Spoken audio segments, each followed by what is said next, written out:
Je suis Pauline, j'ai 14 ans, je suis un élève au collège.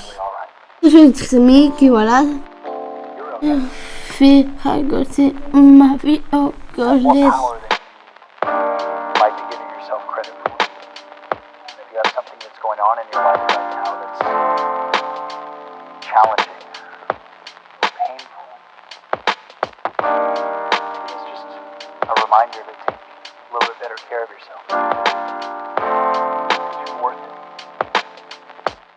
Donc Pauline, c'est une jeune fille qui est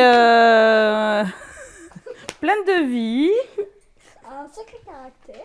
avec un sacré caractère, Et mon frère Troyer. qui est mignonne, mais qui est quand même plus ou moins, qui est autonome, qui sait se débrouiller, qui est blagueuse, hein, mais aussi têtue.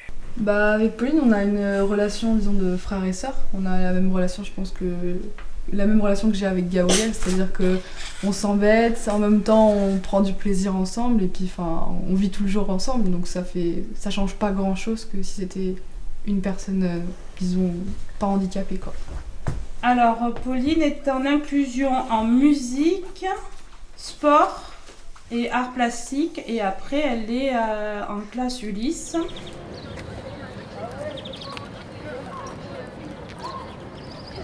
Alors l'Ulysse au collège Albert Camus, c'est un dispositif, donc c'est pas une classe, et c'est des élèves qui sont inscrits dans leur classe de référence, donc 6e, 5e, 4e, 3e, mais qui bénéficient d'un appui pour on va dire les apprentissages fondamentaux la plupart du temps. Donc le principal objectif de l'inclusion, c'est la sociabilisation, que les élèves du lycée soient au contact d'autres élèves dans leur tranche d'âge. Maintenant, un élève du lycée il travaille comme tout le monde, il a des devoirs, des évaluations qui peuvent être adaptées, mais c'est important de le considérer comme un élève à part entière. Qu'est-ce que tu apprécies le plus au collège? Avec mon CEP, j'ai fait peinture. En art plastique? En art plastique. Ouais, qu'est-ce que t'aimes encore au collège? J'aime bien les maths. J'ai bien fait du cirque. Sport, ouais. Et aussi écriture. Et aussi à la musique, je chante. T'aimes bien chanter? Oui. T'aimes bien danser? Bah oui, j'aime bien danser. Ouais. Y a-t-il des choses que tu n'aimes pas au collège? J'en ai pas copain.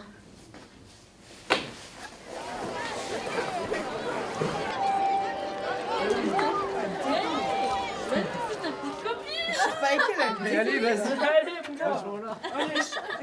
écoute. Vas-y. Regarde le dragon là. On va regarder son masque.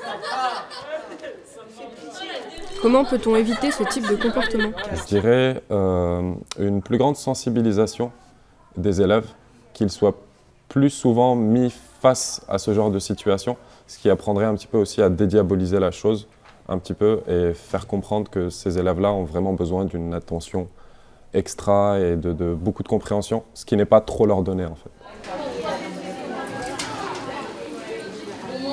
Que peut-on mettre en place pour que les élèves en situation de handicap se sentent mieux? C'est peut-être vous qui avez les réponses. Parce que l'inclusion, c'est aussi c'est à l'environnement de s'adapter aux enfants en situation de handicap et pas forcément la jeune à s'adapter à vous.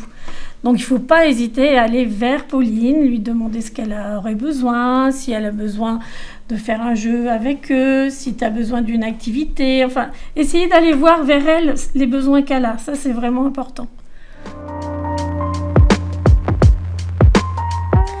Nous, élèves, avions des préjugés. Nous nous moquions, nous avions peur de la différence, mais grâce à Pauline, nous avons compris que la différence ne nous sépare pas. Vous qui avez ce regard violent sur eux, prenez conscience que la différence n'est pas l'ennemi.